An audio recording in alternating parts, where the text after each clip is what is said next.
Du coup, en vrai, je vais pas faire d'intro parce que, bon, voilà. L'idée, du coup, c'est de parler de MMA, de transidentité, de rapport au corps. Et puis, ouais, l'idée, c'est de faire une discussion de chill. Juste, on essaie de pas tous parler en même temps quand même. Donc déjà, merci d'être venu. Franchement, ça me fait trop plaisir et c'est trop sympa de votre part. En plus, vous avez des parcours hyper différents les uns des autres, j'ai l'impression, donc c'est trop cool. Du coup, déjà, on va commencer un peu par les présentations. Qui êtes-vous? Qu'est-ce que vous faites dans la vie? Et comment vous vous décrirez, même sans forcément parler de transidentité ou quoi? Un jeu histoire de vous présenter vite fait, quoi. Mhm. Ok. Bon, déjà, moi, je m'appelle Anil. Ouais. En vrai, j'ai suivi le club un peu depuis le début. J'ai loupé les quelques premiers mois, mais après, je suis monté dans le bateau assez vite.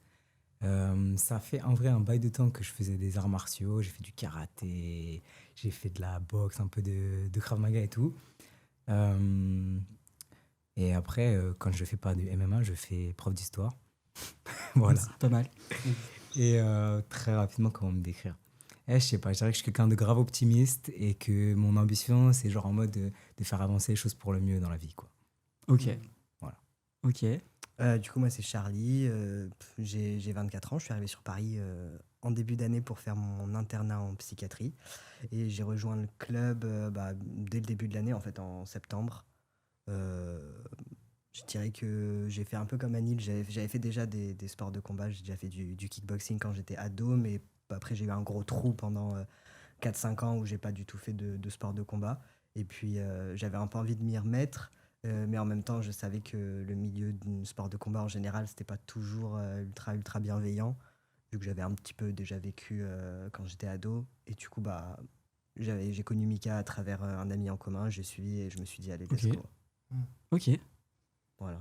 Donc bouche à oreille, en fait. Ouais, bouche à oreille. Ok. Ouais. Et toi, Nice, c'était comment? C'était bouche à oreille ou... Que j'ai connu le club. Ouais, je te pense rappelles que plus, c'était il y a du bouche à longtemps, hein. oreille. Ouais, mais c'était il y a grave longtemps. Non, tu sais quoi, je crois qu'en fait, vraiment, tu sais, tes posts sur Insta, je crois que c'est allé dans mon feed. Ok. Et vraiment, j'étais en train de scroller et j'ai vu des Ok. trucs et je me suis dit, ah ouais, ça a l'air d'être très fou, genre. Ok. Ouais, je pense que c'est ça. Ok. Et toi, Tim? Et donc moi je m'appelle Tim, je travaille en restauration, je suis artiste, je fais des performances et j'ai intégré le club il y a 3 mois et demi, 3-4 mois. Ouais. Un truc comme ça. Et j'ai découvert le club, je pense, sur Instagram aussi, en m'abonnant à un club puis à un autre, Ok. et ça a fini par Ok. popper. Ok. Et ouais, vous en avez un peu parlé en vrai, mais c'était quoi, genre, votre rapport au sport avant de faire du MMA? Est-ce que vous aviez... Bon, vous en avez un peu parlé, mais est-ce que vous avez fait un autre sport avant? Euh, Brièvement, hein. De toute façon, on va y revenir, c'est juste histoire de... Ouais. Bah, toi, t'as dit un peu, en vrai, Ouais. t'en as fait un peu, quoi. En vite fait, genre, moi, quand j'étais petit, j'aimais pas du tout le sport. Vraiment, j'étais toujours le dernier qu'on prenait dans les équipes et tout. J'étais en galère, genre. Franchement. Et à un moment, je pense, quand je suis arrivé au collège, là, j'ai commencé à faire du karaté et à vraiment m'impliquer dans un sport. Et ça m'a fait grave progresser, genre sur la coordination de mes gestes et tout. Parce qu'avant, vraiment, c'était compliqué. Et à partir de là, j'ai commencé à vraiment bien kiffer le sport, à en faire de manière régulière. Euh, Et depuis, franchement, ça m'a pas lâché. Et même, en vrai, je pense que depuis que j'ai transitionné, pour le coup, je me suis encore plus donné dans ça. Et j'ai commencé à aller à la salle et à faire du MMA, Ok. mais genre 5 fois semaine, quoi. Ok. Ouais. Ah ouais. Bon, moi, c'est un petit peu pareil, mais j'ai détesté le sport pendant plus longtemps. Du coup, collège, lycée, en vrai, c'était compliqué le sport. Il y avait que quelques sports que j'aimais bien, mais sinon, à part le kickboxing que j'ai fait pendant plusieurs années, j'étais pas du tout trop dans la vibe du sport. Et j'ai passé souvent plutôt un mauvais moment dans les cours collectifs qu'un bon moment. Mais après première année de fac, j'ai drop complètement le sport où je faisais du coup plus de sport pendant un an parce que c'était mon année de concours, donc je me focusais là-dessus. Puis après en deuxième année, je me suis dit putain, j'ai pas fait de sport depuis un an, ça craint quand même. Il faut que je m'y remette. Et au départ, je me suis remis j'ai commencé à faire de la salle. Puis ça a vite atteint sa limite pour moi. J'avais du mal avec le fait que ça soit que en fait des goals physiques plutôt qu'un truc fonctionnel vraiment. Et du coup après je suis parti sur des sports plus fonctionnels avec la fac, comme ça j'ai pas besoin de payer.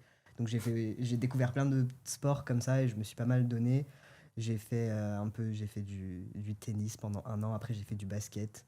Et puis après, là, du coup, j'ai commencé à faire vraiment du sport régulièrement. Maintenant, je suis à 2 fois par semaine, 2-3 fois par semaine, j'essaye. Ok. Voilà. Ok. Et toi, tu faisais des trucs avant ou pas? Bah pareil, moi le sport c'était très compliqué pendant longtemps. Ouais. Euh, Très mauvais souvenir du sport à l'école. Ouais, putain, je pense. Que tout le monde. Euh, et de trucs très symboliques quoi. Je peux pas trop faire de sport, je peux pas trop exister dans ces endroits-là. Pendant longtemps j'ai pas fait de sport. Enfin si petite je faisais de l'escalade. Mhm. Euh, Parce qu'il y avait un truc un peu à côté. Genre, c'était pas. Je me sentais pas dans le même truc que. Je mettais pas un poids pareil. Parce qu'il y avait un côté un peu ludique, un peu petit singe qui grimpe au mur, quoi.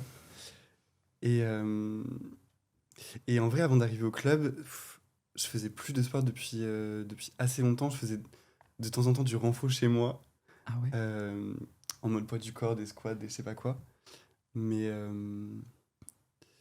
Et voilà. pourquoi ce sport alors? Parce que c'est quand même. Ouais. C'est pas anodin, je veux dire. Ouais.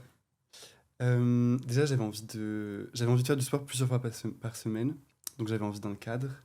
J'avais envie de l'ambiance club, euh, où il y a un sentiment d'appartenance, il y a un truc où je sais pas, on observe un petit peu les avancées de chacun, on peut se porter vers le haut, etc.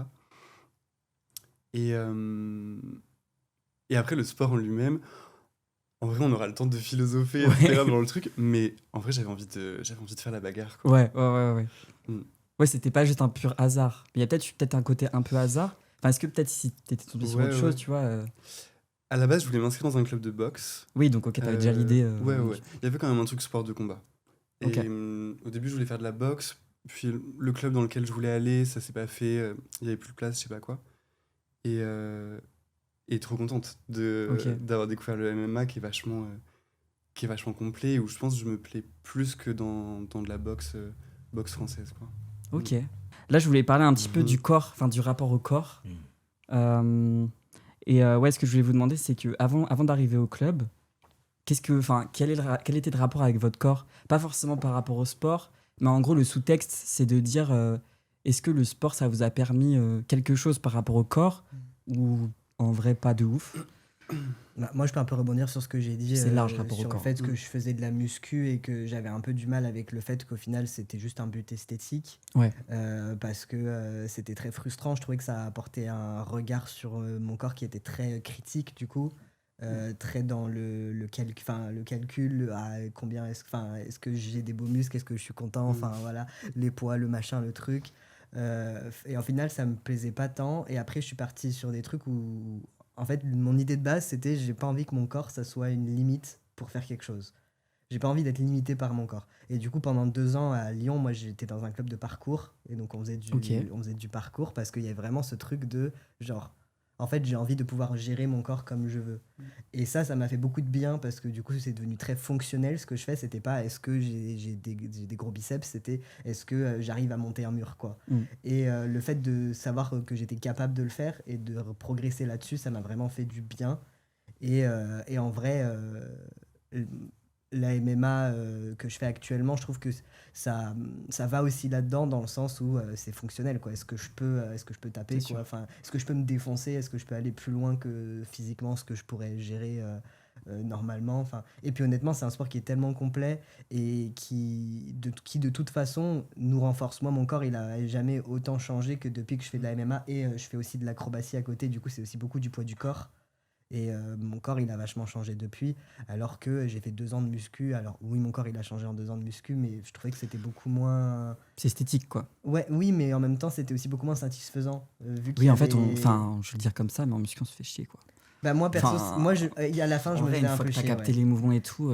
Mais maintenant, par contre, les moments où je fais de la muscu, je me dis je fais de la muscu pour me renforcer, pour Ouais. être meilleur à tel ou C'est tel un sport. outil. Voilà, c'est un Mm. outil. Et du coup, il y a un peu ça. Donc je dirais que mon rapport au corps, il est moins critique quoi, qu'avant et plus dans me rendre compte de ce que je suis capable de faire.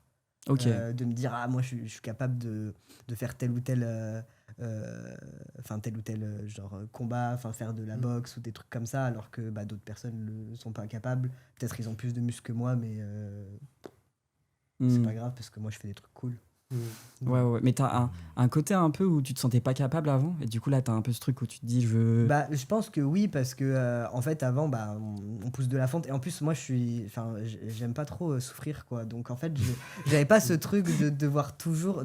Moi, j'ai des potes, ils sont à fond dans la salle et tout. Et genre, ils arrivent à ce truc de dire genre, que j'augmente toujours le poids et toujours je Ok. vais à des reps max ultra difficiles et je galère. Et moi, ça me saoulait de faire ça. Du coup, je pense que je progressais pas trop en termes de poids. Ok. Et je restais assez statique. Et le fait d'avoir un prof, le fait d'avoir un club, le fait d'être avec d'autres personnes, ça nous force à nous pousser aussi. Et moi, je sais que si je veux rester discipliné dans le sport, il faut que j'ai des cours et des heures de cours. Ouais, je Et comprends. pas juste que je sois laissé comme ça à dire va faire 3 pompes de temps en temps, parce que ça, j'y arrive pas en fait. Ouais, je comprends. Ouais. Et moi, franchement, je pense que pendant longtemps, en vrai, j'ai fait du sport parce que j'avais envie d'être BG.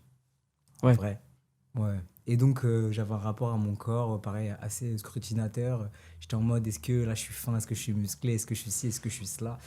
Et en vrai, pareil, surtout quand j'ai commencé à transitionner, pareil, j'ai fait de la muscu en mode, écoute, on va faire de la gonflette, on va être un mec musclé, viril, tout ça.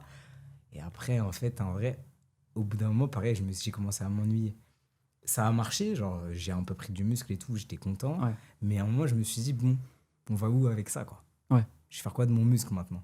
Ouais. Et c'est là que le MMA entre en compte. Et ça change beaucoup le rapport au corps, je pense.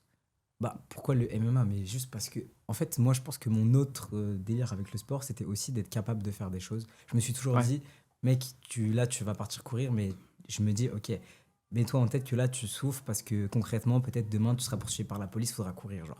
Enfin, vraiment très. Je suis très. Un peu toi. comme Charlie, fonctionnel en fait. Ouais, très très fonctionnel où je me dis, ok, il faut faire un sport qui est utile. Et je pense que le MMA, c'est le sport de combat le plus utile qui existe. Parce qu'avant, j'ai fait du karaté. Et vas-y, c'est mignon, on fait des katas, des trucs comme ça.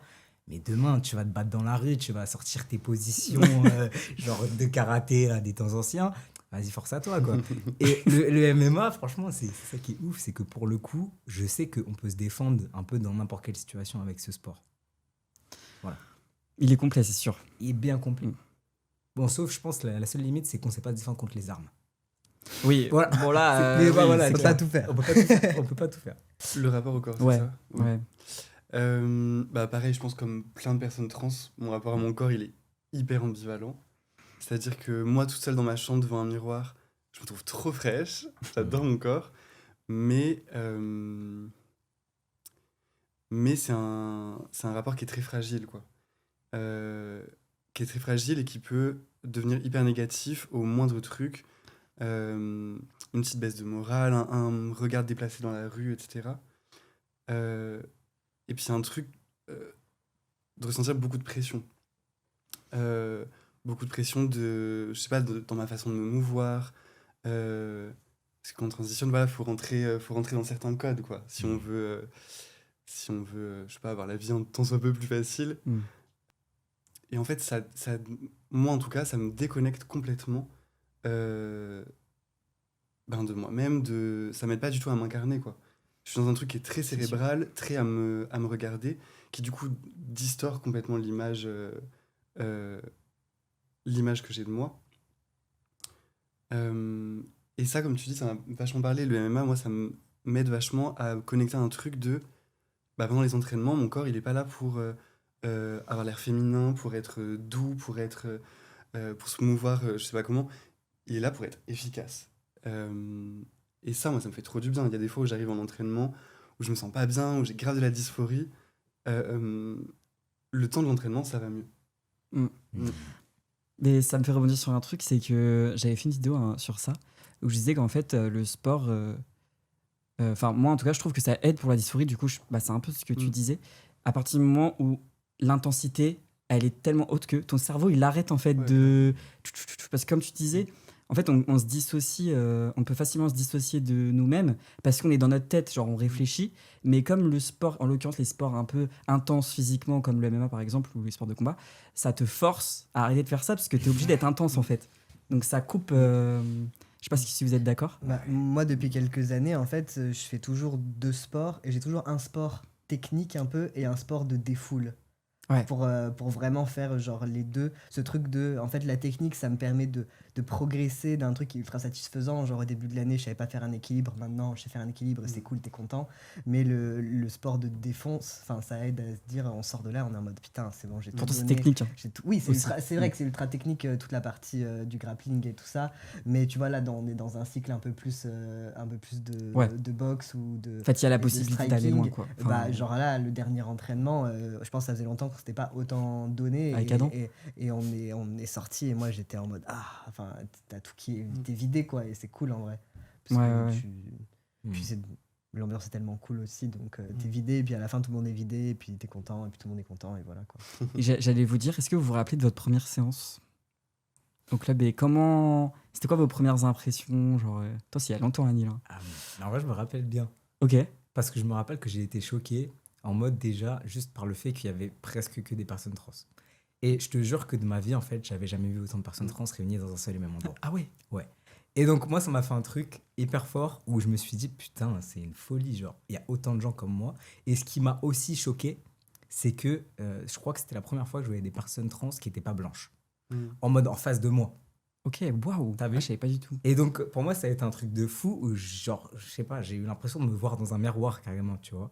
Parce que moi, j'évoluais, mais j'étais un peu, j'ai quelques potes trans, tu vois. Mais on est en minorité, tu vois. Et je te jure que ça m'a fait énormément de bien d'arriver dans la séance et de voir plein de gens qui me ressemblaient un peu. Et pour le coup, si tu me parles de dysphorie et tout, moi, le problème que j'ai eu, je pense, pendant longtemps, c'était de comparer mon corps au corps des mecs cis. Et donc, t'es jamais satisfait. Tu te dis toujours, je suis trop petit, je suis trop ci. Et là, en fait, pour moi aussi, ce qui a été trop bien dans ce club, c'est que ça m'a donné un nouveau point de comparaison, tu vois, où je voyais juste des gens qui me ressemblaient. Et en vrai, je les voyais bouger, se taper, se foutre sur la gueule, être puissants. Et je me disais, putain, en vrai, genre, ils sont beaux. Et ça m'a, en vrai, beaucoup aidé, moi, à me sentir beaucoup mieux dans mon corps, tu vois. Et ça m'a aussi fait super plaisir de voir des personnes qui se tapaient et qui prenaient de l'espace. Et tu vois, genre, c'est quand même un espace dans lequel on a pas mal de pouvoir, quoi. Ouais, tu t'excuses pas, quoi. Ouais, Voilà. et même en vrai, effectivement, je trouve qu'on n'y va pas moins dur que d'autres gens, mais par contre, je pense qu'il y a plein de personnes, je sais pas si c'est le cas de vous deux, mais qui ont dû apprendre à taper et à oser taper. Ouais, Ouais. grave. Et à oser prendre de la place et à oser y aller quand même. Ouais. Parce qu'après, je pense que Je suis peut-être d'accord. si toi, tu avais fait d'autres sports de combat et moi aussi, on a peut-être un peu plus l'habitude de devoir taper. Je sais pas si c'était ton cas, Tim et tout. Pas du tout. Mais Avec la danse, en termes de. Enfin, genre. En danse, normalement, Est-ce que tu as eu on on l'impression. n'en voit pas des, Non. on n'en voit Est-ce pas que des t'as eu barrières. l'impression de te retenir un peu au début et de devoir apprendre à. Ouais, grave, mais sans même avoir l'impression de me retenir, j'ai vraiment capté qu'il y avait une censure à faire sauter. Bon, se prendre des pains dans la gueule, en vrai, ça aide pas mal à faire sauter la censure. Ça te donne bien envie de rendre. Mais au début, c'est un truc où c'est quand même plus facile de se prendre un coup, parce que je suis dans mon corps, je sais si c'est trop ou pas. Et d'envoyer les coups, les premiers, ouais, je voyais que même s'il y avait la volonté d'être dans le truc, d'être dans le combat, etc., bah, mon cerveau, il y a quand même une information toute bête qui est taper, c'est pas bien, quoi. Mais après, je pense qu'il y a toujours un juste milieu. Je pense que taper, genre ultra fort pour ultra fort, quand on fait du technique, c'est pas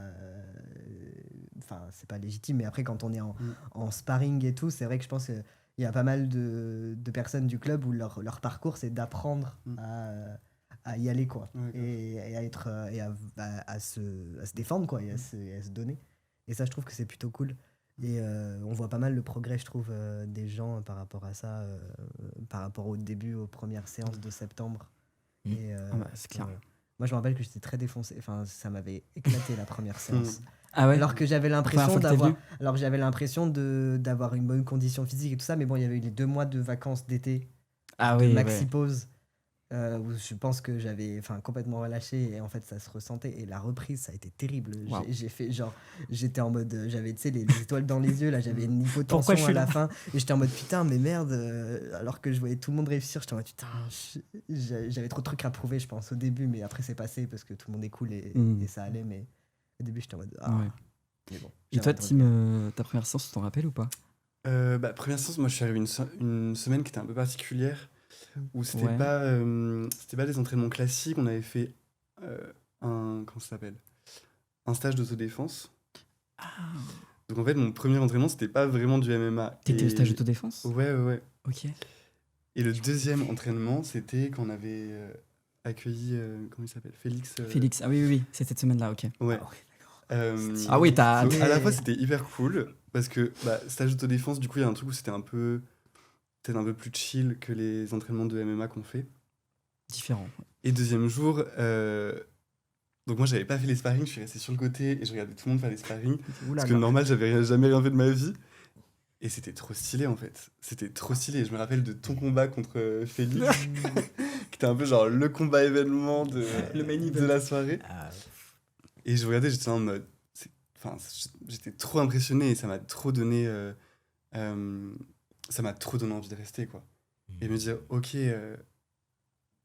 ces gens-là, ils ont commencé un jour en fait. Et là, ils sont en train de se battre, de mettre des pépites dans les yeux. Je me suis dit, ok, j'ai bien envie de faire pareil. Ah ouais, waouh. Mm. Ah, je me rappelais plus. Ouais, c'est une arrivée Mais, un peu particulière. Ouais. En plus, là, vous parliez de la progression du niveau et tout. Et vraiment, moi, en fait, comme j'avais une expérience dans les clubs plus traditionnels, loisirs, là où j'ai fait tout mon parcours sportif à moi, je voyais le niveau. Et vous voyez, genre, encore, j'arrête pas de vous dire, mais vraiment, c'est bien. Genre, c'est très bien, vous vous rendez pas compte, tu vois.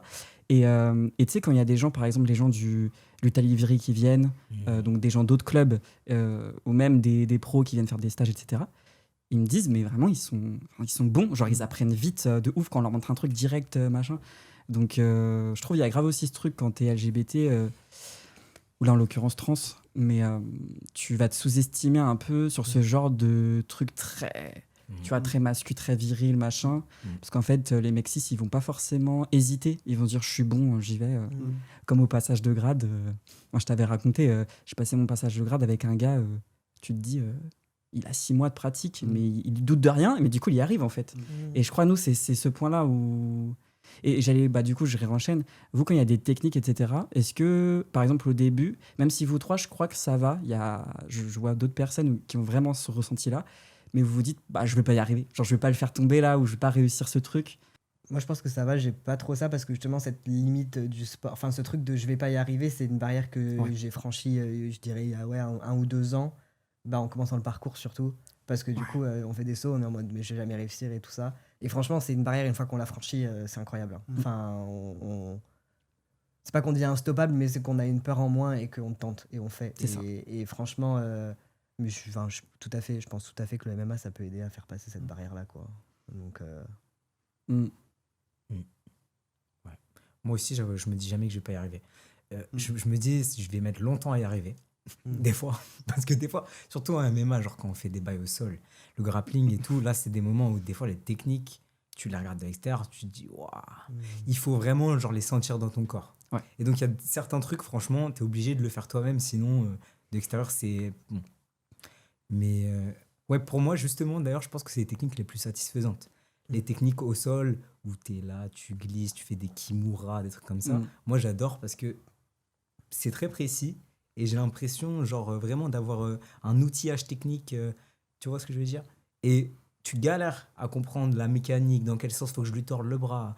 Et une fois que tu as compris, Ouais. et tu te sens trop frais parce qu'en vrai, c'est quand même une folie de pouvoir casser un membre. Ouais, En vrai. les clés, Ouais, c'est ce que je ça. veux dire. Donc, ouais, voilà. Et toi, Tim, t'avais un peu ça ou pas? Moi, les premières semaines, ouais, grave. Ok. Mais, En plus, t'arrives à la fin de l'année, donc les gens ont Ouais, déjà ouais. un niveau... je sais pas si c'était tellement de me comparer aux autres, parce que Ok. c'était pas forcément au moment où tu nous montrais les techniques que je me disais, oh là là, je vais pas Ok. y arriver. C'était avant de venir aux entraînements. Ah, Où ok. je me disais, comme j'ai dit, moi, ça faisait longtemps que j'avais arrêté le sport. Et en fait, j'avais peur de pas être capable, même juste de tenir la route du début à la fin de l'entraînement, quoi. Et vraiment, j'étais obligé, pour le coup, de dissocier un petit peu. Alors, les premières semaines, je faisais une petite prière. Et je me disais, vas-y, réfléchis pas, tu t'inscris sur l'application, tu t'habilles, tu prends ton vélo, même si t'es pas bien, tu vas à l'entraînement. Et bon, de toute façon, le pire qui pourrait t'arriver, c'est de mourir. Et je pense, dans la vie, quoi, c'est pas ce qui va se passer. Genre, vas-y, puis de toute façon, tu vas traverser l'entraînement d'une façon ou d'une autre, quoi. Dieu merci, le sentiment m'est passé, je viens plus aux entraînements avec cet état d'esprit. Ouais. Mais ouais, les premières semaines, c'était même pas juste niveau technique ou quoi, mais c'était vraiment tenir. la performance sportive où je me disais, oh, ça va pas du tout le faire, quoi. Bah, l'endurance, au début, c'est plus difficile. En Ouais, vrai. grave. Non, mais c'est d'autant plus, je trouve, impressionnant parce que Mm. tu me dis que t'as pas fait de sport avant. Enfin, tu vois, Bah, j'avais c'est pas de une la pratique, danse, mais t'avais pas de j'avais pratique avant pratique ça. régulière. Je faisais de temps en temps du renforcement poids Ouais. du corps chez moi. Mais T'étais pas une mordue de sport, j'ai Ah, l'impression. non, non. Parce que vous deux, quand même, un peu plus. Mm. Et du coup, c'est d'autant plus. Enfin, ça montre aussi que oui, le MMA, c'est un peu intense et tout. Mm. Mais en vrai, même si tu pars de rien, Ouais. Mm. bah. De toute façon, l'heure et demie, elle va passer. Hein. Ouais. Enfin, je veux dire, on vient, tu nous dis quoi faire, on n'a même pas besoin de réfléchir. Ouais. Et puis, bon, si ça devient trop dur, on peut toujours s'arrêter, quoi. Mm.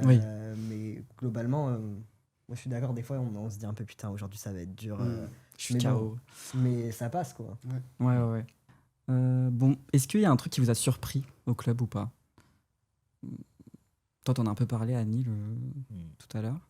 Mais en vrai, je pense la gentillesse des gens. Mm. Ok. Parce qu'avant, j'ai fait des arts martiaux et je t'avais déjà raconté, mais j'ai déjà été un peu traumatisé par. J'ai fait du Krav Maga à un moment.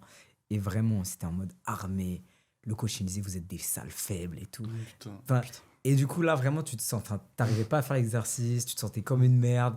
Et donc, moi, j'étais resté sur cette dernière expérience-là, en termes de sport de combat. Et ça m'a fait trop du bien d'aller dans le club où, pour le coup, là, tout le monde est tellement gentil. Et c'est dans le mode, c'est bon, tu t'en peux plus, t'as plus d'endurance, juste tu te poses sur le côté, tu te reposes, tu reviens. Et personne va te regarder en mode, ah, petite merde, genre. Mm. Et ça, franchement, ça fait trop du bien. Même, tu sais, quand tu te bats avec les gens, bon, de temps en temps, genre, on se fait mal. Les gens, ils sont toujours trop mignons. Je trouve qu'il y a beaucoup, beaucoup de soins dans le club. Ouais. Et que du coup, il y a comme une petite communauté. Et ça m'a surpris, genre, la capacité des gens à faire communauté dans le club. Ouais, je trouve aussi. Mm. De ouf. Moi, je trouve que quand même, bon, on parle beaucoup du fait qu'il y a beaucoup de personnes trans dans le club et c'est tout à fait, c'est tout à fait le cas. Mais je trouve quand même qu'il y a une grande diversité parce qu'en fait, on a tous des parcours assez différents. On vient pas tous des mêmes mondes. Enfin, on n'a pas tous là les mêmes activités parce qu'on est tous des adultes et on n'a pas du tout tous les mêmes carrières. Enfin, avec un. Je dis pas que voilà, mais on n'est pas du tout pas tous les mêmes dans parcours, les en mêmes fait. études, dans les mêmes, aux mêmes étapes même de notre vie, les mêmes. Enfin, je trouve que ça c'est assez cool parce que ça offre le truc en plus de bah ouais, on est peut-être tous trans, mais on est tout aussi divers et diversifiés que plein de gens qui sont pas trans, quoi. Ouais, Plein de c'est cis, clair. quoi, globalement. Mais il y a aussi des personnes cis qui sont là et qui sont. Et c'est très cool aussi de pouvoir de pouvoir voir que eux ils sont ok avec le fait de s'intégrer dans un groupe où il y a que des personnes trans et que en fait pour une fois c'est un peu eux les minorités, quoi. Enfin, clairement. il y a un côté quand même. Moi, je trouve que c'est cool de tourner avec eux et tout, et de voir qu'ils sont là et qu'ils sont pas du tout dans le jugement et tout. C'est vrai que je crois que ma surprise, c'est Fred. Ouais. 50 ans, il est là, il est OP, il est open, il s'en bat les couilles que tout le monde soit trans. Et ça me fait rire parce que c'est vraiment un gros daron. Genre, mais j'en parlais de Fred il y a pas longtemps, mais tous les clubs, ils ont un daron qui connaît plein de sports de combat et tout, et qui est ultra bienveillant et qui te donne plein de conseils tout le temps et tout. Donc je suis content qu'on ait le nôtre aussi, quoi. Ouais. Big up à Fred. Bon, si jamais il y en a qui a une anecdote, est-ce que... en gros, la question c'est, est-ce que vous vous sentez plus confiant en dehors depuis que vous pratiquez? Est-ce que vous avez une anecdote, genre un truc où vous dites, ok, là, genre, je réagis comme ça, même socialement et tout, parce que je sens que je suis peut-être plus confiante et tout, alors qu'avant, peut-être, j'aurais pas réagi comme ça. Ouais, grave. Moi, j'ai pas d'anecdote particulière, mais je sens que globalement, il y a un sentiment de confiance qui est plus fort. Et bon, c'est pas vraiment une anecdote, mais un truc tout bête. Des moments où je vais me sentir un peu en vulnérabilité dans la rue, que ce soit à cause de mon outfit, que ce soit... je remarque que j'ai moins tendance à baisser la tête. J'ai moins tendance à me... Je sais pas comment dire, à me rapetisser. Et enfin, dans tous les cas, je fais 1m80, c'est pas parce que je fais ça qu'on va un peu moins me voir. Mais il y a un truc quand même dans la tête où, voilà, quand t'es dans un truc de vulnérabilité, un peu de honte, en fait, il y a ce réflexe un peu de se recroqueviller un peu. Ouais. Et ça, je remarque que je le fais moins. Que je me dis, non, mais en fait, meuf, n'importe quoi. On te regardera dans tous les cas. peut-être autant se bomber et au moins tu te sens un petit peu mieux avec toi-même. Ça, je remarque que ça s'est renforcé avec le MMA, ouais. Ok, incroyable. Mm. Et vous, de Et votre puis côté? franchement, d'agir comme ça, j'ai l'impression que ça fait grave podcast de bro de dire ça, mais en fait, le fait de prendre la place, ça rend aussi moins vulnérable. Ouais. Et du coup, de oser marcher avec un pas décidé dans la rue, sans courir parce qu'on veut éviter, on veut, Ouais. et d'être genre un peu fier dans sa posture, bah moi je pense que ça fait vraiment une différence. Je le vois dans mon métier, vu que en psychiatrie, des fois, on travaille avec des patients qui peuvent être un peu violents ou des choses comme ça. La posture, des fois, tu as des infirmières 1m50, 50 kilos toutes mouillées, et qui pourtant tiennent la tête à des gros gaillards et tout, parce qu'en fait, c'est beaucoup une question de posture Ouais. aussi et de comment on se tient. Et du coup, je pense que ça a grave un impact dans la rue et tout ça. Donc, Ouais. Et moi, en vrai, j'ai une anecdote sur ça, c'est qu'avec mes potes, on était partis à Marseille. Et Marseille étant Marseille, on part taper soirée, genre on est dans la rue et il y a un DJ qui DJ sur une place random. Et nous, on va, on fait la fête et il y avait un vieux gars, mais c'était un peu un petit, je sais pas, il devait avoir 14, 15 piges. Non, peut-être 18, je sais pas, mais en tout cas, il était, voilà. Et il était bizarre. Et il commence à guetter les meufs de manière chelou sur la place et tout. À un moment, il vient, il se colle contre ma pote. Mais genre, il commence à la frotter. Moi, le gars, je l'ai vu, je l'ai dégagé, je l'ai poussé. Je lui ai dit, hey, tu joues à quoi? Et après, il a bégayé, il a fait pardon. Je voulais juste danser avec elle. Je lui ai dit, hey, d'accord, vas-y, tu veux danser avec elle? Tu lui demandes, hey, viens, on danse avant de te coller à elle, tu vois. Bon. Et le gars, il part un peu, il a eu un peu peur. Et après, il recommence à emmerder des meufs de la place, mais moi, je calcule pas parce que je vois pas. Et mon pote, il capte et il se dit, je vais aller le tège. Et mon pote, il a l'air assez. On va dire, on le perçoit comme PD, tu vois. Et le gars, le petit Marseillais, là, il a voulu faire le fou avec mon pote, il a commencé à le pousser, genre, il voulait commencer un combat. Et moi, à ce moment-là, tu vois, franchement, je te mens pas, j'ai pas réfléchi, et je pense que c'est grâce au MMA, je me suis dit, mais je vais le monter en l'air. Et je suis parti le voir, et je lui ai fait, tu fais quoi? Et en fait, j'ai vu, parce que juste moi, j'étais énervé sur le moment, lui, il a eu peur, et il est parti. Et je sais pas si c'est quelque chose que j'aurais vraiment fait avant. En mode, avant de transitionner, c'est quelque chose que je faisais beaucoup. Parce que je me disais, de toute façon, je suis perçu comme une meuf, genre un gars, il va jamais me taper. C'est ce que je me disais, j'ai la carte, tranquille, j'ai totem d'immunité, je suis en sécurité. Mais depuis que j'avais transitionné, j'agressais plus les gens comme ça, parce que je me disais, maintenant que je suis perçu comme un gars, je vais me faire péter la gueule, en fait. En plus, surtout, je fais 1m64. Bon. Et là, dans ce moment-là, j'ai pas pensé. Et je pense que vraiment, le MMA, c'est un rapport, parce que je sais que si on se bat, en vrai, je peux le mettre à l'amende. Et je le vois parce que dans le club, des fois, il y a des mecs 6 qui s'entraînent pas, qui viennent, et tu te bats contre eux, tu les détruis. Ouais. Même s'ils sont plus grands, plus lourds et tout. Donc, ouais, ça m'a mis dans un bon mindset. Ouais. Moi, ce que je dis souvent, c'est que, tu sais, parce que t'as des gens, ils disent, moi, je vais faire du MMA pour savoir me défendre. Mais en fait, genre, c'est surtout une question de posture, parce que, en soi, quelqu'un qui fait 1 an de MMA, je vais pas lui dire... ah oui, grâce à ça, là, t'as 1 an, c'est bon, là, tu vas savoir te défendre, machin. En fait, la réalité, c'est plus que... Tu sais, c'est comme on dit... alors, je veux prendre des pincettes en disant ça, mais tu sais que quand t'as peur, en fait, l'agresseur, il le voit. Parce que là, en l'occurrence, dans ton histoire, j'ai l'impression qu'en fait, il s'est dit, ah oui, là, il rigole pas, genre, il va vraiment y aller, en fait. Et alors que quand t'es pas aligné avec ça, même si t'essayes de le faire, mais que toi, en toi-même, t'es en mode, non, ça se voit, et du coup, t'as pas l'aura qu'il faut pour le faire. Donc, moi, je sais pas si ça vous arrive, mais des fois, genre, je marche dans la rue et j'ai ce réflexe-là depuis... Bon, pas depuis que j'ai commencé, mais à partir de 2-3 ans de pratique, où je me dis, quand je vois des mecs passer, je me dis, lui, je le prends. Je me dis, lui, là, en vrai, il y a bagarre. Tu vois, je sais pas si vous faites ça, mais... Pas trop pour l'instant, mais j'avoue, je me dis qu'en plus, toi, t'as le look et tout, genre costard et tout, tu te dis peut-être les gens, ils vont pas du tout s'attendre à ce que je puisse les prendre, et du coup, paf, Oui, j'enlève bon, tout, après, ça fait un peu super-héros, tu vois. Oui, non, mais Genre, tac, comme je ça. dis pas que ça se passerait. Parce que moi, je pense que j'ai un peu tendance à freeze. Tu sais, pendant les... Enfin, je me fais pas agresser. Enfin, je me suis jamais fait agresser, tu vois. Mais c'est justement parce que j'ai eu 2 agressions consécutives. Genre, une agression... Enfin, agression. verbal, genre dans le RER, où en fait il y a un mec qui s'est assis à côté, enfin en face de moi, tu sais, dans les RER, dans les deux places, il s'est assis en face de moi, il voulait mon téléphone, mais en même temps je sentais qu'il voulait pas m'agresser non plus, pendant 20 minutes, tout le trajet, il était là en mode, non, non. Moi à un moment j'avais une pomme dans la poche, je lui dis, tu veux une pomme? Enfin je sais pas, je savais pas quoi dire en fait, je bégayais, tu vois, je savais pas quoi faire, je savais pas quoi dire, Ok. et quand je suis sorti, je vois, il me suit, et j'ai senti, tu sais, le truc monter. Oh. 2 semaines plus tard, ça va, je recommence à sortir. Première sortie que je refais, je vais au Zara m'acheter des trucs.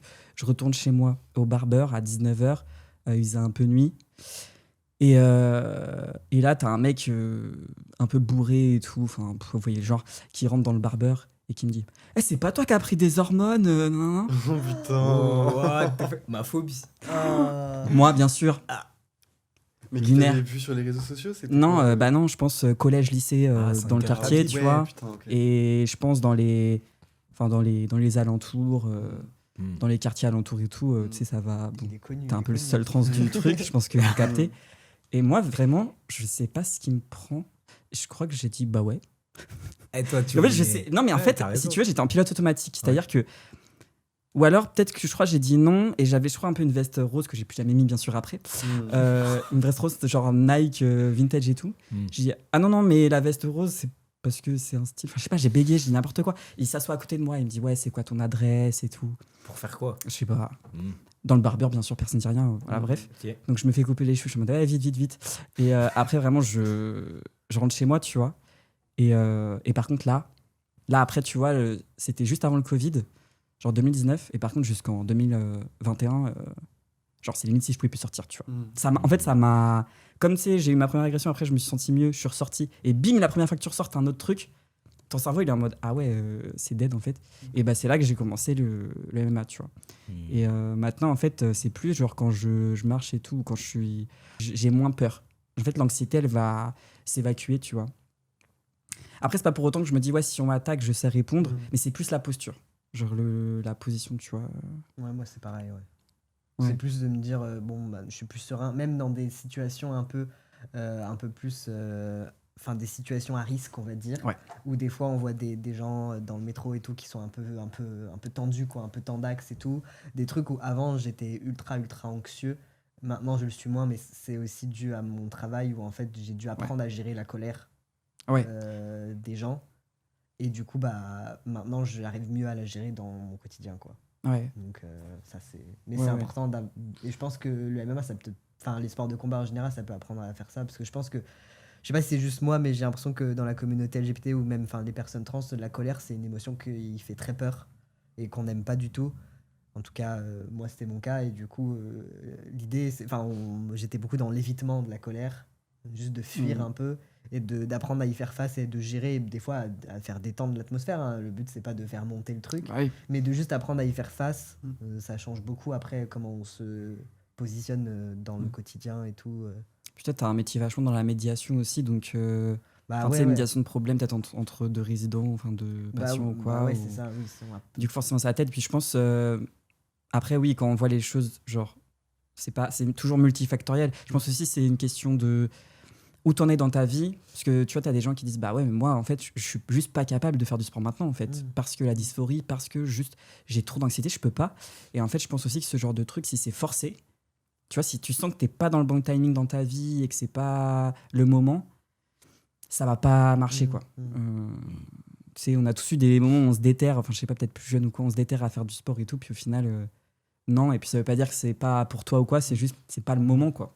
Il y a un peu une question de temporalité. Je pense qu'il y a ça aussi qui m'a peut-être un peu étonné dans le club, c'est de voir à quel point on était à des stades différents de nos transitions, parce que moi je sais que reprendre un sport de combat ou des trucs comme ça, c'est des trucs que j'aurais pas du tout été forcément capable vachement tôt dans ma transition, et de voir là qu'il y a des personnes qui sont là vachement au début de leur transition, voire même pré-hormones ou des trucs comme ça, et de me dire putain, eux, ils ont le courage de venir là où moi je sais pas si je l'aurais eu.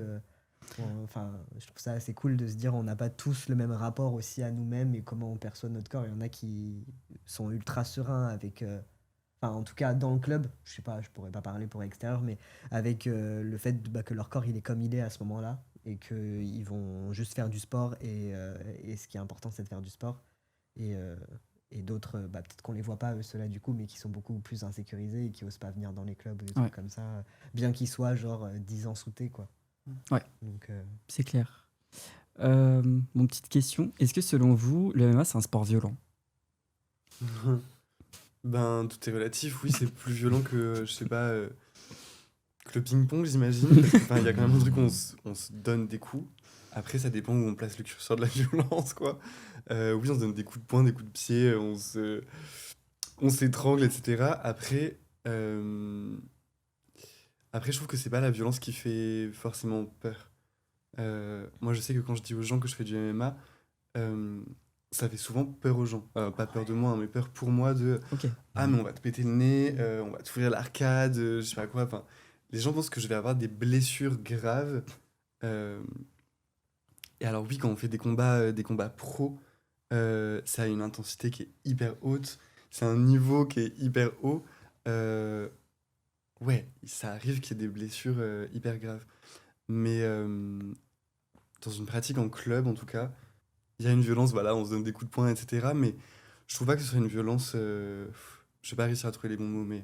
puis c'est consenti. Enfin, C'est ce que j'allais dire. c'est consenti comme violence. Je pense que c'est sûr que des fois on a des bleus, des fois on se fait mal, des fois on a des griffures parce qu'on a du matos aussi qui peut griffer. Enfin voilà. Mais bon, tous les sports on peut se faire mal, quoi. Ouais, de ouf. Ouais. Et puis en fait, c'est ça. Moi, je pense que la violence, c'est nous qui décidons de la mettre. Ouais. C'est-à-dire que des fois, je trouve que. Moi, je trouve qu'on est un peu un club. Pour moi, on est le club des bisounours dans la mesure où, genre, si tu veux tourner très tranquillement, T'as le choix en fait. tu Ouais. peux. Et pour moi, genre, il y a des séances où j'ai pas du tout envie d'être dans un mood où je me fous sur la gueule avec les gens. Je leur dis, on tourne que en tranquille. Et dans ces moments-là, en plus, même, tu sais quoi, j'ai envie de dire, c'est un sport qui est mignon. Parce qu'on est tout le temps au contact les uns des autres, on se fait des petits câlins et tout. Moi, en vrai, des fois, je suis en manque d'affection. Je vais en cours de MMA. Et après, je me sens mieux. Non, mais voilà, pour vous dire les choses. C'est pour ça que, franchement, non, foncièrement, je dirais même pas c'est un sport violent. Genre, ça l'est si les deux sont dans l'optique de se détruire. Mais Ouais. c'est l'intention qu'on y met. Ouais, c'est ça. S'il y a des personnes un peu malveillantes qui veulent taper Ouais. pour taper, et elles peuvent, enfin, pas dans notre club, mais dans d'autres clubs, moi c'était ça. Une fois, j'avais essayé de reprendre le kickboxing. J'étais allé faire une séance dans un autre club qui était à côté de chez moi, mais qui n'était pas mon ancien club. Et en fait, genre, les mecs, ils me tapaient dessus, mais ultra fort, alors que c'était ma première séance, je venais de reprendre. Alors oui, certes, je leur disais que j'avais ceinture verte de kickboxing et que je savais faire les trucs, mais genre, ils me tapaient ultra fort. Moi, ça faisait genre 3 mois que j'avais ma mamec, et du coup, j'étais en mode, on peut pas, enfin, en plus, on faisait les front kicks, donc c'était super. Oui, d'accord. Et moi, j'étais en mode, s'il vous plaît, faites attention, me le faites pas très fort. Et j'ai dû le dire, mais 20 fois, et il le faisait quand même ultra fort. Et en fait, c'était ultra désagréable qu'on n'écoute pas, ma demande, quoi. C'est ça la violence. Et que du Ouais, coup, ouais. il n'y a pas enfin, que mon consentement soit pas respecté, quoi. Ouais. Et ça m'avait grave déchauffé, quoi. Je suis pas retourné, d'ailleurs. Mais je pense que justement, comme tu dis, on en parle beaucoup. Enfin, on pose la question et je pense qu'il faut poser la question et dire aux gens s'ils nous font mal. Ouais. Par contre, du coup, il faut aussi prendre cette responsabilité-là et prendre la responsabilité de dire quand les gens nous tapent trop fort ou quand ils peuvent y aller plus. Ouais. Parce qu'il ne faut pas non plus attendre que l'autre nous pose forcément la question. Il faut pouvoir le dire nous-mêmes. Là, tu tapes trop fort. Est-ce que tu peux y aller moins fort ? Après, l'autre, c'est sa responsabilité d'écouter, quoi. Et si elle n'écoute pas, là... Mais c'est pour ça que je trouve que c'est là où moi je pense, sur ce genre de petits trucs, que ce genre de sport c'est top, le MMA et les sports de combat, c'est que en fait ça te force, t'es obligé de prendre ta place parce que si tu ne dis rien, on va te, tu vois, on va te taper quoi, enfin on va te, non mais je veux dire on peut pas respecter tes limites si tu les poses pas. Donc en fait t'es obligé de les poser et t'en as qui vont avoir plus de mal avec ça, mais à force comme ils vont capter qu'ils sont obligés de le faire, ça peut débloquer le truc. Et pour la question de la violence, je trouve vous avez trop bien résumé. C'est que moi je dirais que c'est un sport avec beaucoup d'engagement physique et ça peut être violent pour le spectateur qui veut pas voir. Si tu veux pas voir et que tu vois quelque chose que tu veux pas voir, du coup tu consens pas à le regarder, donc ça peut être graphique, genre quand il y a des compètes, il peut y avoir du sang et tout. Donc ça oui, ça peut être une expression de violence, mais il faut savoir que par exemple tu vois les compétiteurs, ils sont entraînés pour ça Et surtout, ils consentent à être là, à ce moment-là. Et puis, c'est mis dans les mains de l'arbitre qui va arrêter justement quand il y a absence de consentement. Quand l'autre se met en boule et que l'autre ne peut plus consentir, c'est là où... Et je trouve qu'il y a une réflexion trop intéressante à faire sur ce qu'on appelle violent, en fait. Est-ce que se prendre un coup, c'est violent si j'accepte de le prendre et que je suis entraîné, que je sais le défendre? Voilà. Donc, je trouve ça Après, grave... des fois, je trouve qu'ils ont l'air un peu en colère, par contre. Moi, j'aime pas quand ils ont l'air en colère. Voilà. Après, c'est sûr, quand t'es dans la cage Mais et que tu fais des combats, t'as envie de détruire. L'intention est de tuer l'autre, quoi. Ouais. Si t'as pas Mais, cette intention, tu... Moi, je dirais c'est chaud. qu'aujourd'hui, c'est peut-être le truc qui me déchauffe de faire de la compète, c'est que des fois, j'ai l'impression qu'il y a pas mal quand même de colère, parce que nous, on est là, on est bienveillant et tout, on fait attention. C'est quand même pas le cas de tout le monde. Et moi, j'aime pas être énervé pour être énervé comme ça. Et du coup, j'aimerais bien faire de la compète où je me dis le but, c'est pas de Interclub, quoi. détruire la personne, quoi. Mais bon. Non, mais ça, interclub, c'est très bien. Ouais. C'est peut-être genre la limite à laquelle tu peux arriver en MMA, c'est que si tu veux faire de la vraie compète, il faut quand même avoir cette. Après, là, c'est un niveau.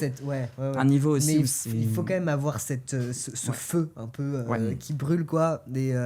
Enfin, perso, moi, c'est pas du tout un truc que j'ai, donc c'est pour ça que. C'est pour ça qu'il y a une différence entre la pratique et le fait de compétitionner. Je vais pas dire que c'est pas le même sport, mais c'est pas fait pour tout. Tu vois, quand on dit est-ce que le MMA c'est fait pour tout le monde et tout? Oui.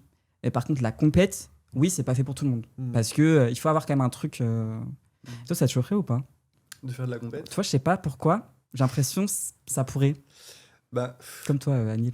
J'avais bien aimé la première fois que tu m'as posé la question, tu m'as demandé non, mais est-ce que dans le rêve ça te fait envie? Dans le rêve, ouais, c'est un truc qui me ferait kiffer. Après, ça fait 3 mois et demi que j'ai commencé. Oui, bon, faut doser. J'essaie de pas non plus m'enflammer. Faut doser, c'est sûr, mais. Je me dis, là, en tout cas, pour l'instant, j'ai envie de m'améliorer, ça c'est sûr. L'idée de la compète. Je m'y ferme pas. C'est un truc qui sur le papier pourrait me faire kiffer. Après, ça soulève plein de questions, quoi. Alors là, c'est sûr. Ouais. Mais c'est pas un truc auquel je me ferme, en tout cas. Ouais, c'est clair.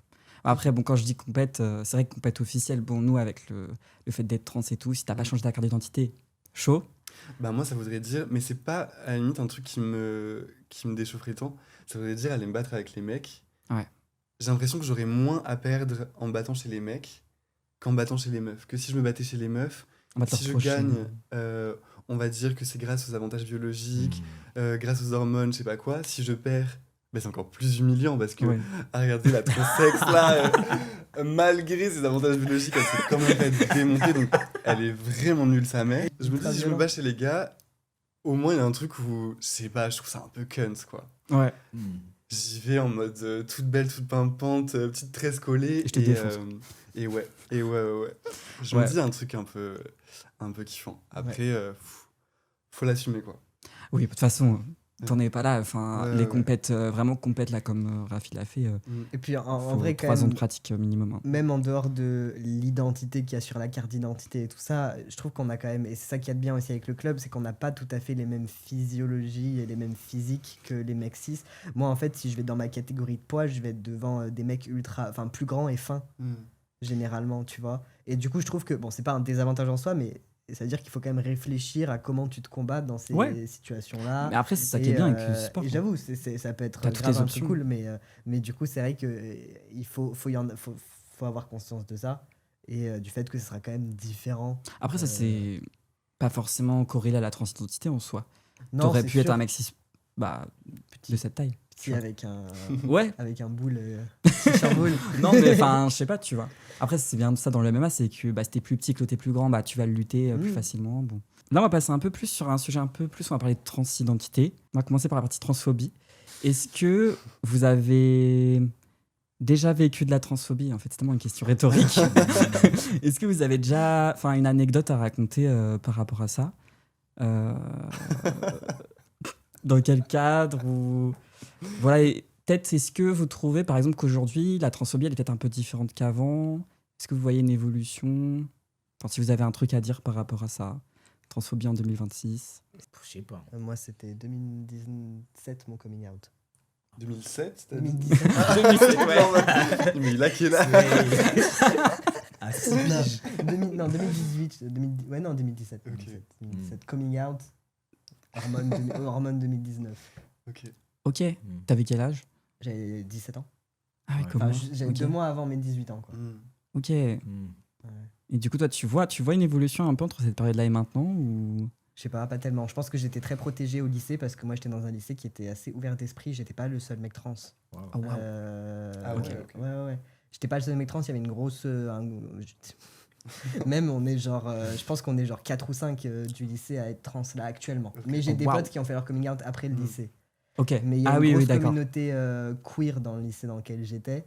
Et donc j'étais assez protégé. Donc j'étais bien entouré et tout ça. Puis après j'ai commencé à transitionner dès que je suis arrivé à la fac. J'ai peu de avant-après. Mm. Enfin, Mm. moi je perçois pas trop de changements dans la transphobie. Je dirais que juste il y a peut-être un peu plus tous les discours TERF qui rentrent.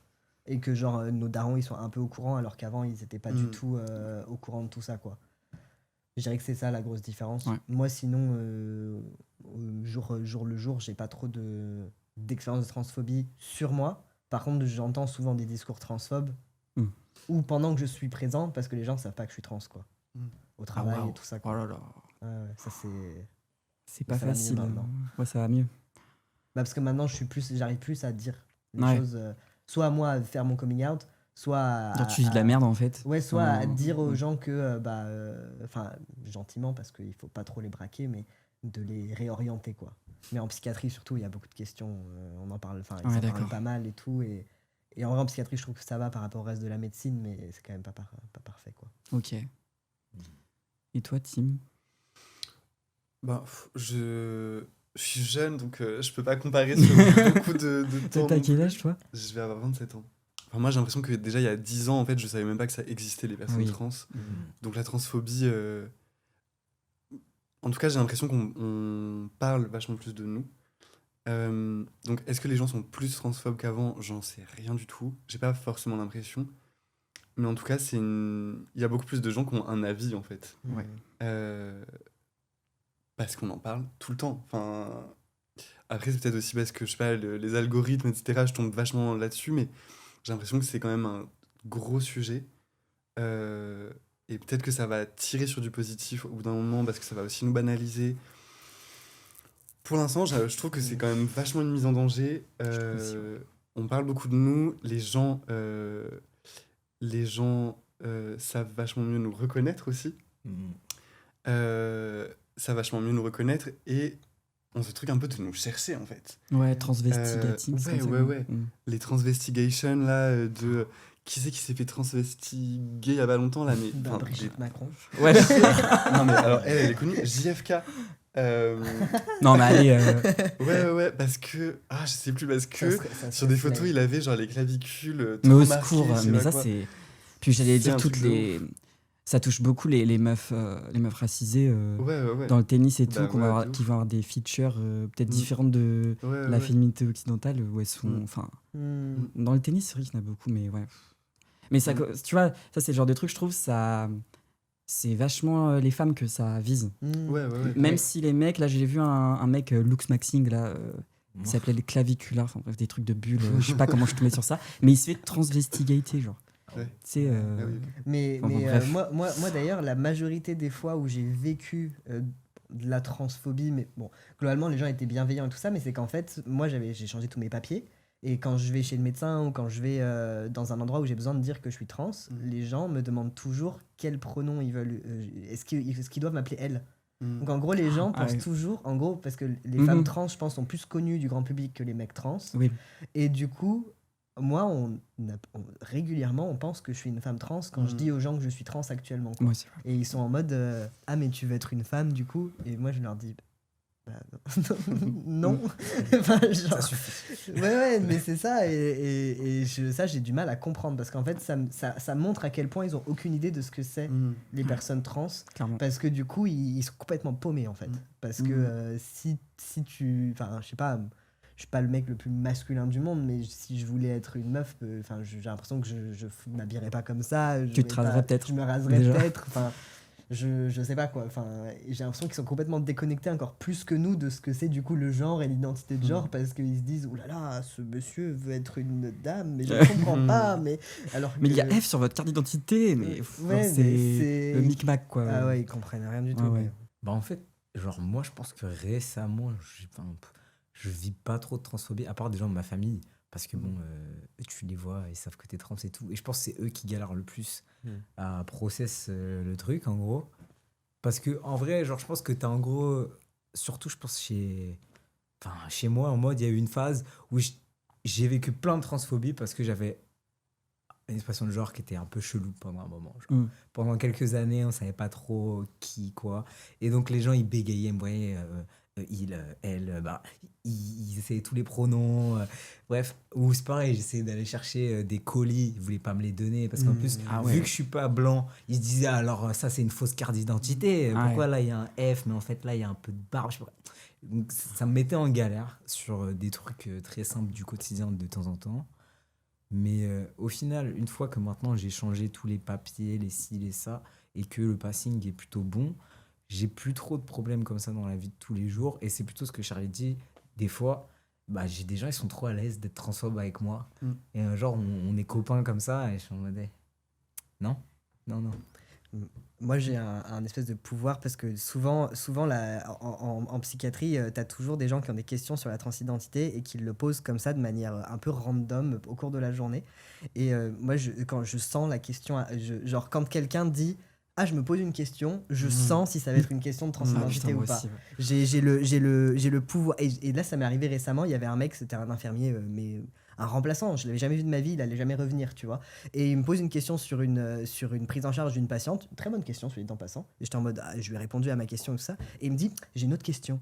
Et je fais, ok, vas-y. Et il me dit, qu'est-ce que tu penses? Est-ce que tu penses que les gens qui sont trans, je crois, je sais plus exactement ce qu'il me dit, est-ce que tu penses qu'ils ont un trouble de l'identité? Et moi, je lui ai dit, bah, trouble d'identité, c'est pas un diagnostic reconnu par le DSM. Et il m'a dit, putain, t'as répondu à une question qu'aucun médecin n'a pu me répondre avant toi. Et j'étais en mode, ouais, ouais.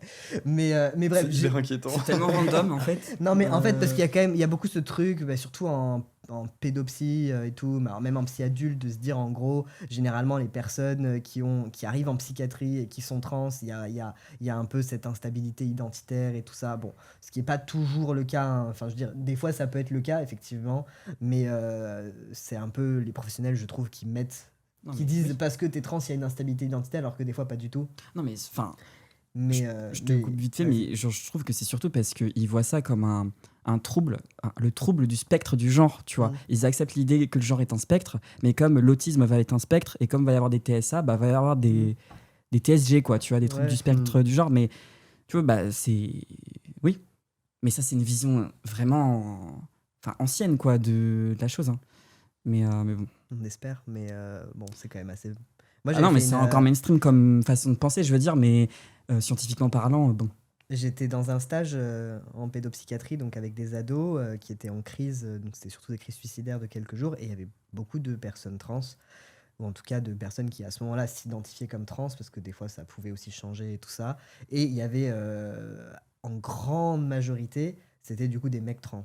Et donc ça questionne beaucoup les professionnels de santé, de se dire mais pourquoi il y a autant de mecs trans, mais en fait on voit aucune femme trans, enfin aucune ado trans et tout ça. Et donc ils se posent beaucoup de questions. Moi dans le stage où j'étais, ils étaient tous très bienveillants et ils respectaient toujours les pronoms, mais c'est vrai qu'en arrière-plan, ils se posaient beaucoup de questions. Mais c'était honnêtement bienveillant. Et moi, je me sentais à l'aise dans ce stage-là. Et je leur ai dit, bah écoutez, parce qu'en tant qu'étudiant, on pouvait faire des présentations un peu sur des thèmes qu'on trouvait intéressants. Et moi, j'avais décidé de faire une présentation du coup sur la transition de genre chez les mineurs. Ma chef, elle était ultra d'accord. Elle était en mode, mais bien sûr, fais-le, ça va être ultra intéressant. Parce qu'elle aussi, elle se posait des questions. Et pendant cette présentation-là que j'ai fait devant tout le service, bah, j'ai fait mon coming out. Je leur ai dit, je suis trans. Et du coup, c'est pour ça que je vous fais aussi cette présentation, parce que c'est quelque chose qui me parle et qui m'intéresse. Ils ont tous été trop choupinous, ils ont tous été trop bienveillants et tout, ils ont kiffé ma présentation. Et ils m'ont posé plein de questions ultra intéressantes après sur la prise en charge de certains de leurs patients. À ce moment-là, j'étais que étudiant en médecine, mais de voir que des professionnels de santé s'en remettaient à moi pour répondre à certaines questions, c'était ultra. Ça m'a fait grave du bien de me dire que bah, ils reconnaissent que à certains endroits, peut-être j'ai plus de compétences qu'eux et que je peux les aider sur certains points. Et j'espère que ça les a fait progresser au final. Et je pense qu'ils ont apprécié la présentation. Mais après, c'était trop mignon, mais il y en a aucun qui m'a reparlé du fait que j'étais trans, moi. Ils venaient juste me voir en disant c'est trop bien ta présentation, c'était vraiment bien ta présentation. Mais il y a personne qui me demandait, genre, qui m'a posé des questions personnelles, quoi, ou des trucs. Mais c'était une bonne expérience. De se dire que quand on ose aussi dire les choses et prendre la place et éduquer, bah, ça peut marcher, quoi. Là, je pense à un petit truc, parce que moi, j'ai fait mon mémoire un peu sur ces questions-là. Bon, c'est un peu à côté du sujet, mais bon. En gros, tu sais, il y a vraiment, aujourd'hui, statistiquement, plus de naissances de mecs trans que de meufs trans. Genre, c'est réel. Et en fait, en fait, on rattrape l'écart statistique. Parce qu'en fait, depuis, en gros, les années 50, les personnes trans les plus visibles, ça va être des meufs trans, tu vois. Bon, pour le meilleur comme pour le pire, j'ai envie de te dire, mais tu vois, voilà, les Bambi, les cabarets, le machin. Donc, en fait, elles ont pris de l'avance en termes de visibilité à ce moment-là. Et du coup, statistiquement, il y en a plus. Et en fait, aujourd'hui, on comprend qu'il y a des mecs trans, tu vois. C'est comme ce que tu disais tout à l'heure, où en fait, les gens, quand tu dis que t'es trans, ils vont avoir l'image de la femme trans dans la tête directement, qui va arriver quand même encore aujourd'hui. Mais tu vois, ils commencent à se dire, ah, les mecs trans existent, tu vois. Et du coup, c'est pour ça que t'as une sorte de. En ce moment, ouais, en fait, t'as plein de mecs trans qui se rendent compte qu'ils sont trans, mais qui auraient pas pu. Ils auraient pas pu s'en rendre compte avant parce qu'il n'y avait pas assez de. Le projecteur là-dessus, quoi. Donc, voilà. Et ouais, quelles sont les choses qui vous donnent de l'espoir aujourd'hui sur le sujet de la transidentité? Putain. Franchement, rien. Je suis désolé, mais rien. Non, mais franchement, moi, ce qui me donne de l'espoir, c'est de vivre une journée à la fois et franchement de trouver du positif dans mon quotidien et dans le quotidien de mes copines, de mes copains trans. J'ai comme ça un petit narratif, une petite idée où je me dis, ah, peut-être on est en train de vivre, je sais pas, les prémices d'une avancée et on va être grave accepté, avoir plein de droits et avoir trop une chouette vie. Franchement, j'en suis pas hyper convaincu. Ouais, désolé, la réponse n'est pas hyper joyeuse. Ouais, hein. Ouais. Et vous, alors? Je dirais que à mon petit niveau, je me suis rendu compte que je pouvais avoir un peu un impact individuel sur les gens autour de moi. Ok. Et je dirais que c'est peut-être le truc qui donne un peu d'espoir. Et de me dire aussi des fois que rien que par le fait d'exister, j'ai changé des avis. Genre ma mamie, par exemple, les potes de ma mamie, parce que du coup, ma mamie, elle parle de moi à ses potes, tu vois. Les potes de ma mère aussi, qui sont infirmières en psychiatrie et qui avaient un peu ce regard de se dire, ah, personnes trans, c'est quand même vachement des personnes qui sont en souffrance et tout ça. Oui, enfin, comme tous les patients qui voient en psychiatrie, globalement. Du coup, c'est difficile de faire une inférence, mais où elle s'est dit, ah putain, il y a un mec trans, il a l'air d'aller plutôt bien, c'est le fils de ma meilleure pote. Et du coup, ça lui a changé des opinions là-dessus, de me dire, bah ça, au moins, ça, c'est cool. Ouais. Et moi, en vrai, ce qui me donne de l'espoir, c'est que, bon, là, on est en train de gagner en visibilité et globalement, genre, il y a un backlash conservateur, mais ça, en tant qu'historien, je sais que c'est normal. Genre, dès qu'il y a une phase d'ouverture de la société, on a un backlash conservateur et c'est dur de se le recevoir dans la gueule, mais en vrai, ça veut dire que les choses, elles sont en train d'avancer. Et donc, il faut aussi voir ça comme un signal positif. Le fait que là, il y a de plus en plus de production sur nous et tout, c'est ce qui s'est passé pour les gays. Donc, c'est en train de se passer pour nous. J'ai envie de me dire que ça va se reproduire de manière assez positive. Et aussi, du coup, ça fait que je trouve qu'il y a des gens qui, à la base, sont même pas trans et tout, qui se mobilisent autour de la question. Je sais pas si vous avez passé, je sais plus c'était à combien de temps, mais à un moment, le RN, ils ont voulu faire passer une loi pour interdire les transitions aux mineurs. Et il y a eu une grosse mobilisation, en vrai, militante, de personnes trans, mais aussi de personnes qui n'étaient pas du tout trans, genre juste des petits gens de gauche, trop mignons. Et ce moment-là, pour moi, c'était assez incroyable parce qu'on était des centaines réunis en AG à se dire, OK, comment est-ce qu'on va faire pour défendre les droits des personnes trans, des mineurs? Et on a passé des journées à appeler des députés, à appeler des sénateurs et leur expliquer pourquoi c'était important. Et ce moment-là, on s'est aussi dit, OK, comment est-ce que long terme, on va faire avancer les droits des trans? Et je sais qu'il y a des partis qui sont en train de taffer sur ça et qui ont des mesures très concrètes à faire passer. Parce qu'en vrai, vous savez autant que moi qu'au niveau des droits, par exemple les droits reproductifs et tout, on n'y est pas du tout. Et même en vrai, comment changer de genre, etc., c'est encore hyper compliqué au niveau administratif, judiciaire, c'est long sa mère. Et il y a des partis qui sont en train de travailler sur ça, qui élaborent des lois, qui vont proposer à l'Assemblée. Et moi, ça me donne grave de l'espoir, surtout qu'en plus, bientôt, il y a les présidentielles. Et je sais que le contexte politique est compliqué, mais je crois encore qu'on a une chance de gagner. Et si on gagne, justement, de faire avancer nos droits. Ah, t'es optimiste, effectivement. Mais oui, moi Ouais. je l'ai dit quand je me suis présenté, je Ouais, suis extrêmement optimiste. Mais du coup, pour toi, Ouais. un peu là, ce qui se passe, en fait, c'est une bulle, quoi. Genre, c'est une bulle normale et logique parce qu'il y a eu un boom, un projecteur sur la question trans et du coup, en fait, d'un coup, tout le monde se met à regarder ça et du coup, ça a créé quelque chose.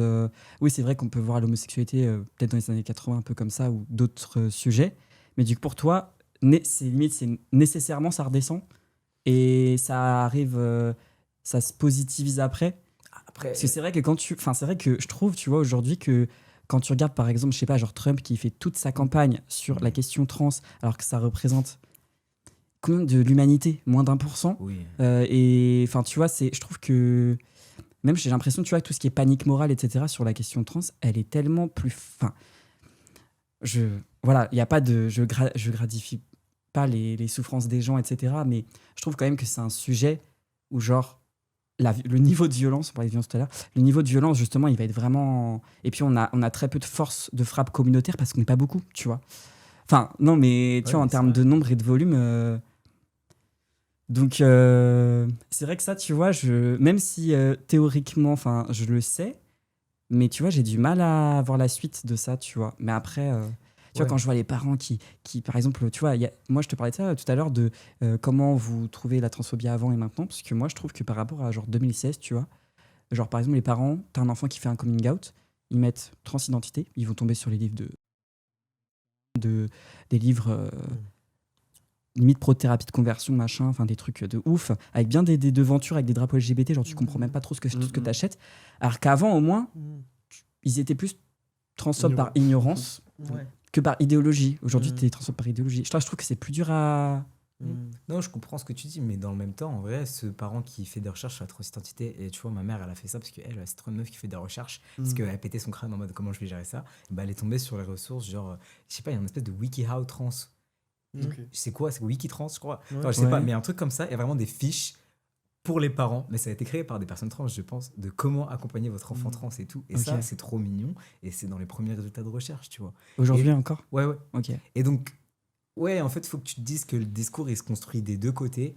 Et je suis d'accord avec toi que ça fait flipper. Parce qu'en soi, bien entendu, on peut pas affirmer que l'histoire va se répéter de la même manière et que ça veut forcément dire que les choses vont Oui. se positiver. On peut pas C'est l'affirmer. probabilité. Mais ce qu'on peut faire, et vous n'êtes pas obligé de le faire parce que voilà, nous déjà, on vit la transphobie, tout ça. Mais je pense que juste, en tout cas, moi, je prends la responsabilité, bah, je suis prof, d'enseigner aux gamins de pas être transphobe, d'enseigner à mes collègues de pas être transphobe, et je suis trop content. En tout cas, dans mon lycée, ils sont hyper woke sur les questions de transition, ils accompagnent les élèves, ils respectent leurs pronoms, ils respectent leurs prénoms, enfin, c'est comme ce que tu disais, et je me dis, genre, step by step, tu vois, T'es les out, choses se construisent. t'es out au travail ou pas? Non, moi non, Ouais. pas pour le moment. C'est pas comme si on faisait un podcast littéralement sur ça. Voilà, c'est ça. Au pire, on mettra des bips. Non, mais non, bah, ça me dérange pas. Pour revenir un petit peu sur le club, aujourd'hui, qu'est-ce que ça représente pour vous? Je vais commencer. Ça, voilà. Moi, c'est vrai que du coup, bah, je suis à 100% dessus depuis, pas de, ouais, depuis le début, quasiment. Et aujourd'hui, ouais, en fait, j'ai l'impression que il y a beaucoup, beaucoup de demandes. Et en fait, j'ai l'impression d'être un analyste des choses et de faire de la sociologie, tu vois, parce que je vois des trucs et je me dis, putain, c'est incroyable. En fait, je me rends compte, par exemple, que malgré le fait qu'on soit genre un club trans-friendly, genre vraiment, j'essaie de faire au mieux, mais c'est difficile de faire plus en termes de trans-friendly, on est d'accord. Et bah, il n'y a pas de meufs, tu vois. Et ça, par exemple, bon, il y en a quelques-unes, mais j'ai calculé, il y en a 26%. 26% de meufs. Donc, pas forcément meufs trans, hein, meufs en général.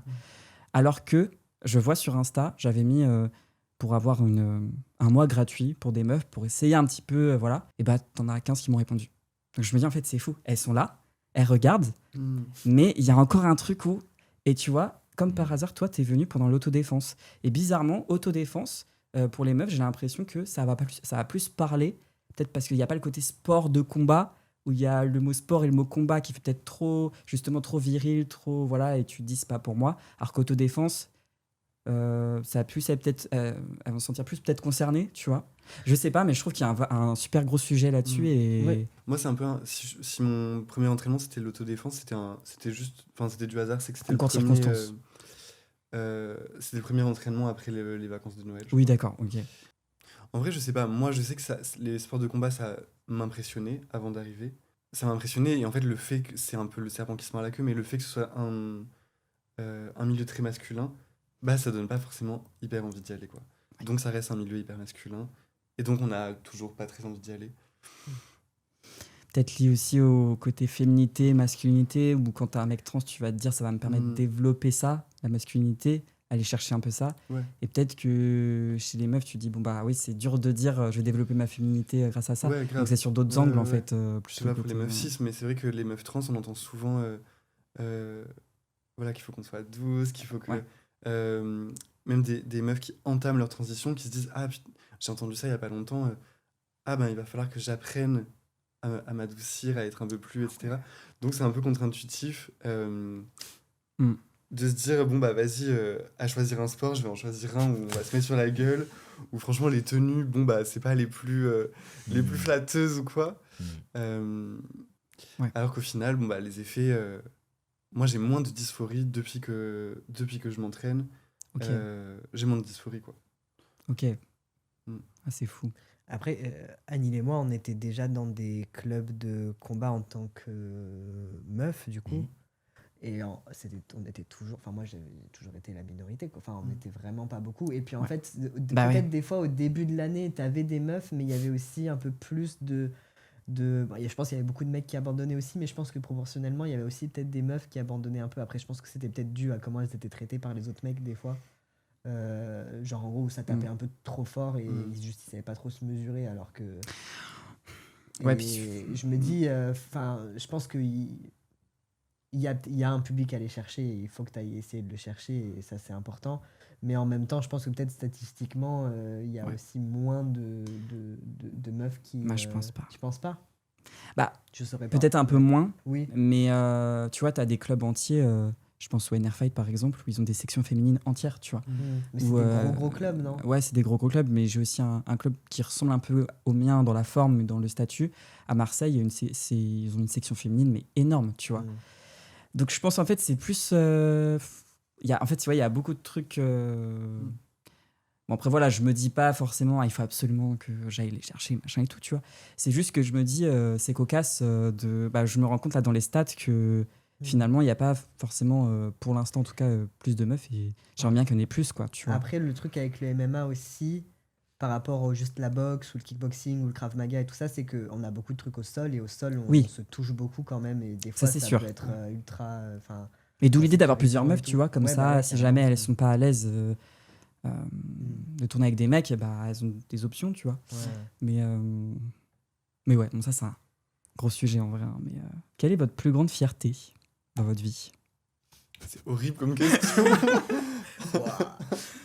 Non, vraiment, je passe du coq à l'âne, mais Franchement, d'être encore là. Hein. ouais. Franchement, d'être encore là, de pas abandonner, d'être là pour moi, un jour à la fois. Moi, c'est ça qui me rend fier. Ouais, moi je dirais deux trucs. Le fait de réussir à construire le corps que je veux avoir et je pense d'avoir jamais été aussi proche maintenant que ce que je l'ai jamais été. Et puis quand même le fait d'avoir réussi mes études là et d'être interne depuis 6 mois quoi. T'as d'aide. Bravo. Merci. Et toi alors? Je sais pas, c'est un peu une dinguerie ta question. Oui, mais, c'est un peu deep. sais tu pas. peux passer, hein, mais bon. Moi, j'ai envie de dire que ma plus grande fierté, c'est que je pense que je suis grave un battant. Et que quand j'ai envie de faire un bail, et je vais le faire, et ça va se passer. Et je pense que c'est une qualité qui va me suivre pour toujours. Et je pense, en vrai, c'est une qualité que plein de personnes trans... Ah, c'est-à-dire, on nous a dit, non, vous êtes trop bizarre, faites pas ça et tout. On a fait, allez. Mais littéralement, on a genre On a changé avancé quand de même. genre quoi. Ouais. Enfin, changé de. En vrai, c'est une fierté. Mm. Genre, je me dis, il n'y a pas beaucoup de gens qui ont le courage de faire ça et d'aller à l'encontre de toutes les normes de la société et de se dire, bon, bah tant pis. Ouais, le nombre de trucs qu'il faut remettre en question, c'est sûr. Et puis, dernière question. On est bien dans le timing. C'est le rush. On a 50 secondes. Wow.